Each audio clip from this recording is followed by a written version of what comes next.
क्या तुमने कभी यह महसूस किया है कि जीवन तुम्हारे साथ सिर्फ हो नहीं रहा, बल्कि तुम्हें किसी दिशा में धकेल रहा है?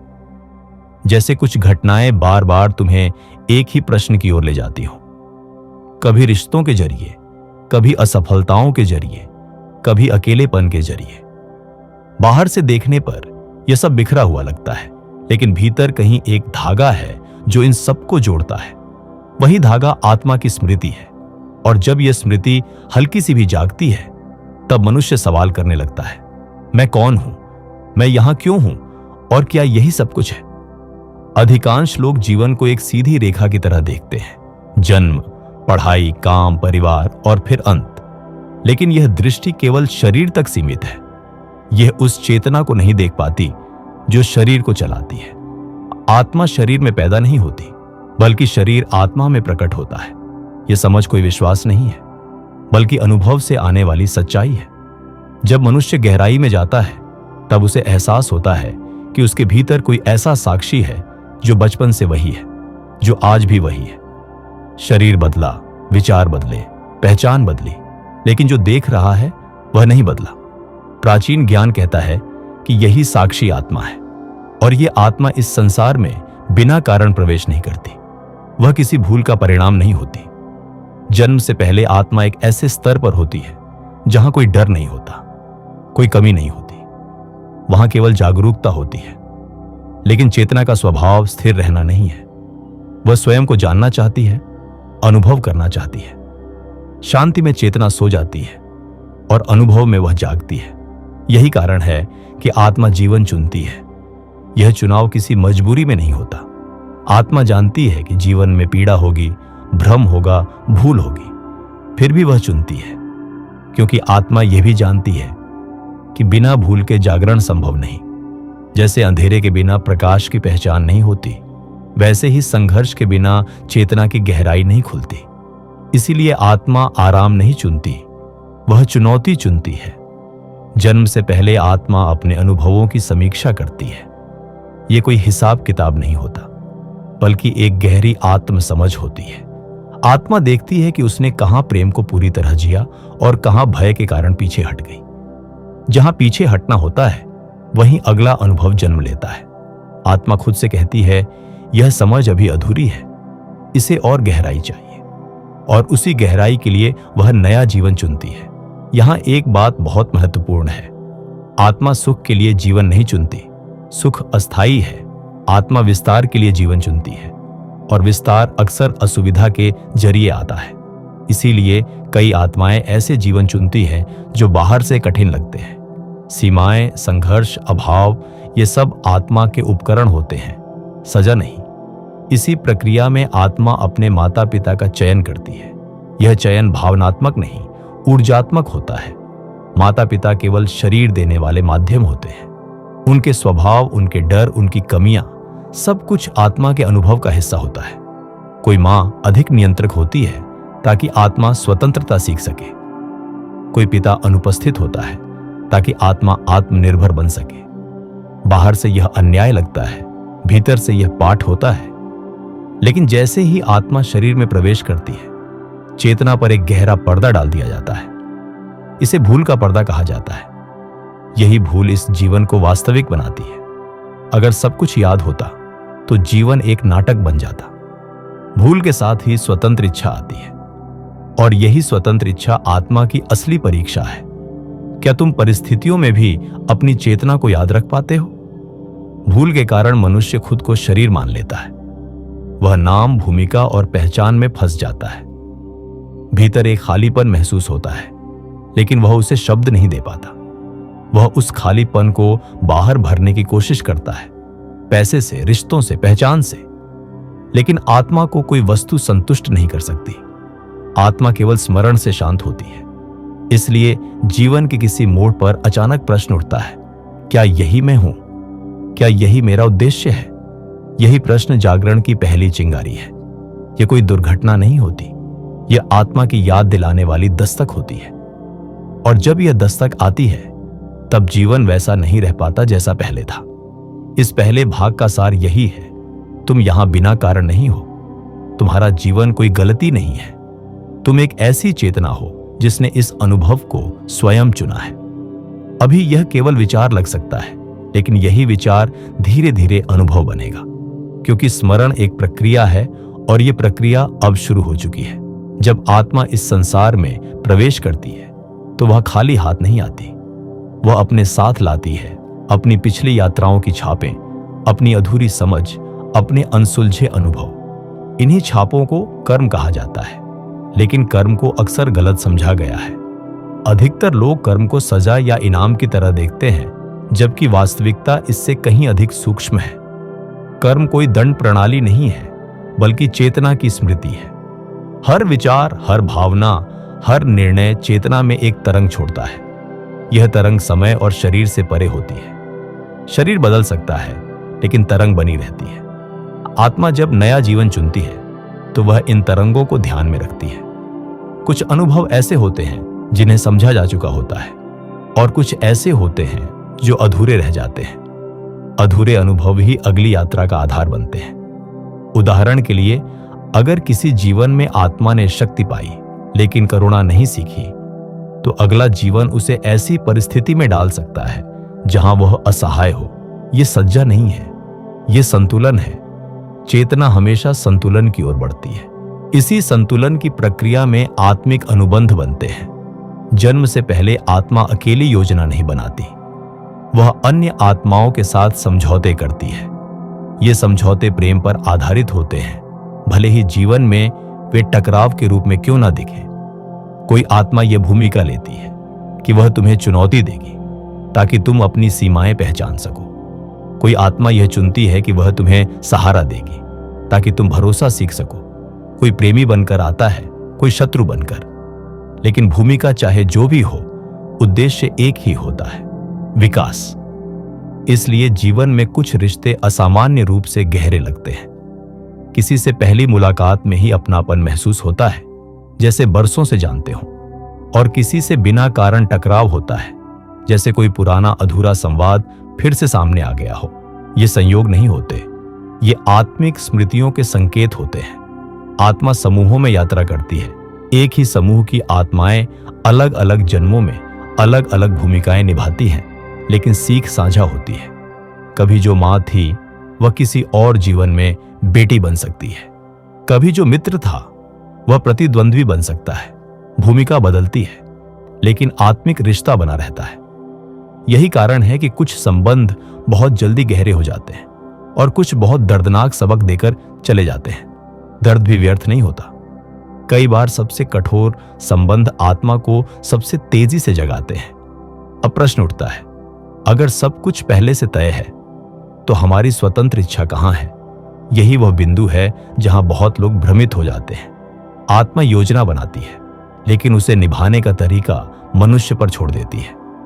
यह जीवन एक स्क्रिप्ट नहीं है, बल्कि एक नक्शा है। रास्ते बने हैं, लेकिन कौन सा रास्ता चुनना है, यह हर पल तुम्हारे हाथ में है। इसीलिए दो लोग एक जैसी परिस्थितियों में होकर भी अलग अलग परिणाम पाते हैं। एक व्यक्ति दुख से टूट जाता है, दूसरा उसी दुख से जाग जाता है। परिस्थिति समान होती है, प्रतिक्रिया अलग। यही प्रतिक्रिया नया कर्म बनाती है। यही नया कर्म भविष्य की दिशा तय करता है। इसीलिए ज्योतिष, भविष्यवाणी या भाग्य कभी पूर्ण सत्य नहीं होते। वे केवल संभावनाएं बताते हैं, निर्णय नहीं। कर्म 3 स्तरों पर काम करता है। पहला है संचित कर्म, सभी पिछले अनुभवों की कुल स्मृति। दूसरा है प्रारब्ध कर्म, वह हिस्सा जो इस जीवन में अनुभव के रूप में सामने आता है। और तीसरा है क्रियमान कर्म, जो तुम अभी बना रहे हो। अधिकतर लोग प्रारब्ध को ही सब कुछ मान लेते हैं और स्वयं को असहाय समझ लेते हैं, लेकिन सच यह है कि क्रियमान कर्म हर पल प्रारब्ध को बदल सकता है। जब तुम जागरूक होकर प्रतिक्रिया करते हो तो कर्म की गति बदल जाती है। जब तुम स्वचालित होकर प्रतिक्रिया करते हो तो कर्म दोहराता है। यही कारण है कि जीवन में कुछ पैटर्न बार बार आते हैं।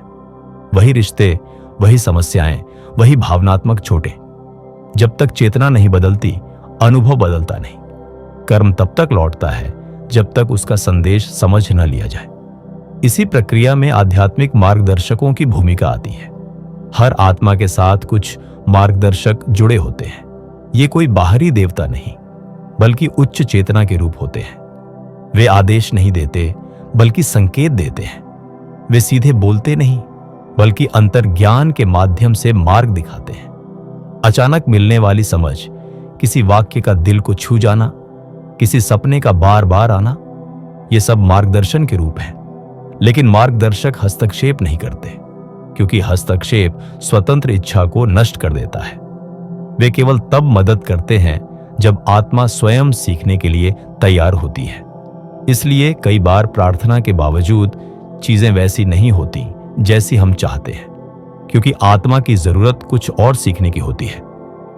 इस स्तर पर जीवन एक युद्ध नहीं रह जाता, बल्कि एक प्रशिक्षण बन जाता है।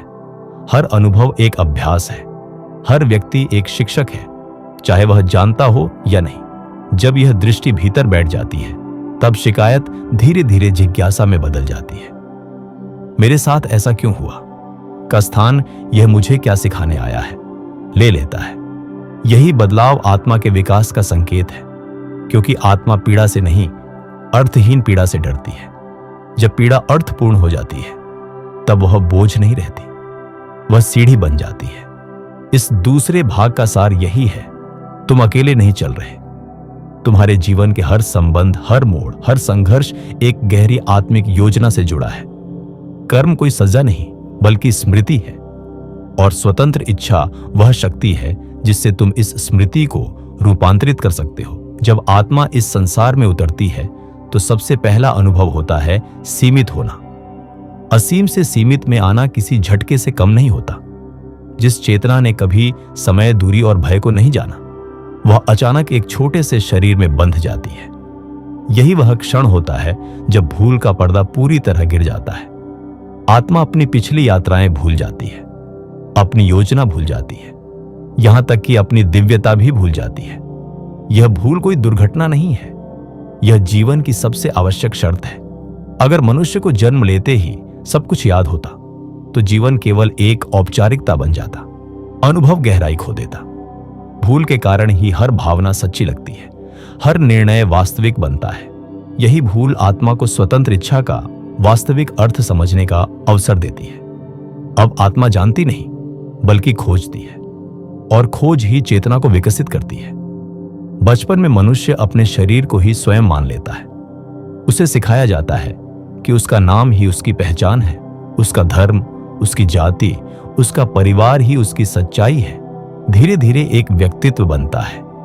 यह व्यक्तित्व आवश्यक है, लेकिन यही सबसे बड़ा भ्रम भी है, क्योंकि मनुष्य इसी पहचान में उलझकर अपनी वास्तविक प्रकृति को भूल जाता है। वह सोचता है कि वह वही है जो समाज उसे कहता है। जैसे जैसे जीवन आगे बढ़ता है, टकराव शुरू होते हैं, रिश्ते टूटते हैं, सपने बिखरते हैं, भरोसे डगमगाते हैं। यही वह बिंदु है जहां अधिकतर लोग या तो और गहरे भ्रम में चले जाते हैं, या फिर पहली बार भीतर झांकते हैं। यह झांकना ही जागरण की शुरुआत है। आत्मा धीरे से पूछती है, क्या मैं सच में यही हूं? क्या मेरा मूल्य मेरी परिस्थितियों से तय होता है? यही प्रश्न जीवन को दो हिस्सों में बांट देता है। एक वह जीवन जो स्वचालित प्रतिक्रिया में बीत जाता है, और दूसरा वह जीवन जो जागरूक प्रतिक्रिया में शुरू होता है। स्वचालित जीवन में मनुष्य वही करता है जो उसके संस्कार, उसके डर और उसकी आदतें तय करती हैं। जागरूक जीवन में वह हर प्रतिक्रिया को देखता है, वह रुकता है, महसूस करता है और फिर निर्णय लेता है।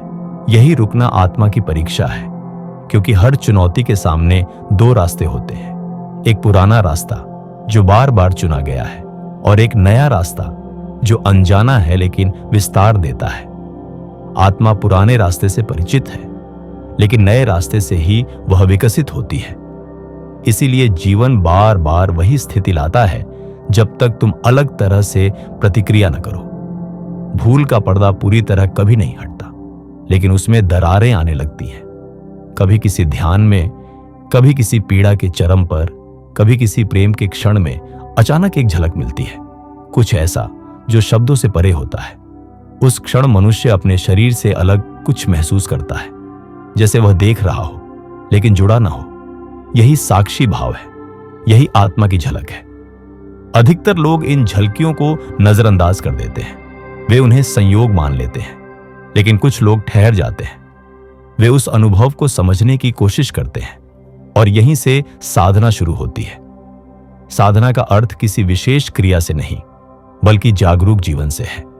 हर सांस को देखना, हर भावना को पहचानना, हर प्रतिक्रिया को समझना, यही साधना है। धीरे धीरे मनुष्य समझने लगता है कि दुख बाहर से नहीं आता, दुख प्रतिक्रिया से पैदा होता है।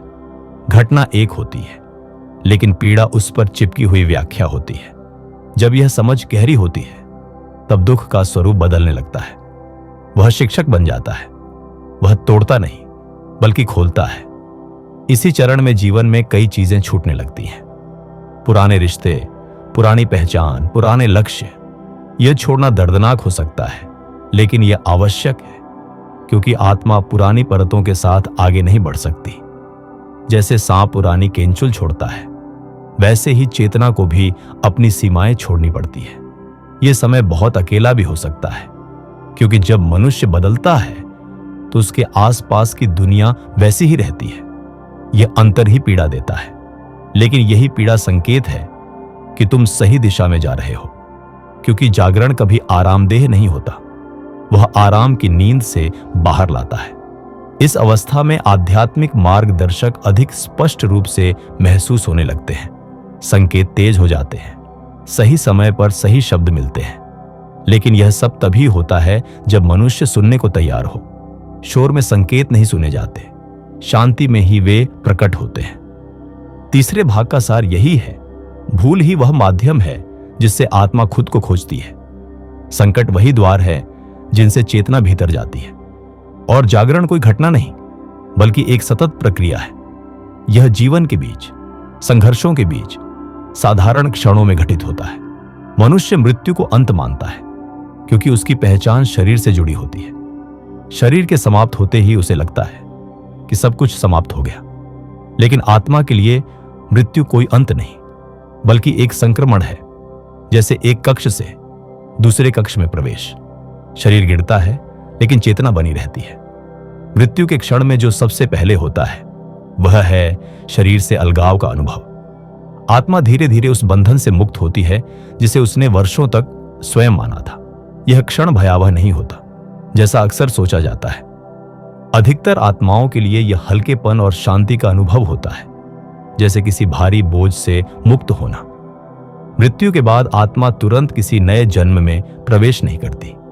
वह एक मध्य अवस्था में जाती है, जिसे अलग अलग परंपराओं में अलग नाम दिए गए हैं। कहीं इसे अंतरलोक कहा गया है, कहीं बर्दो, कहीं इंटरलाइफ।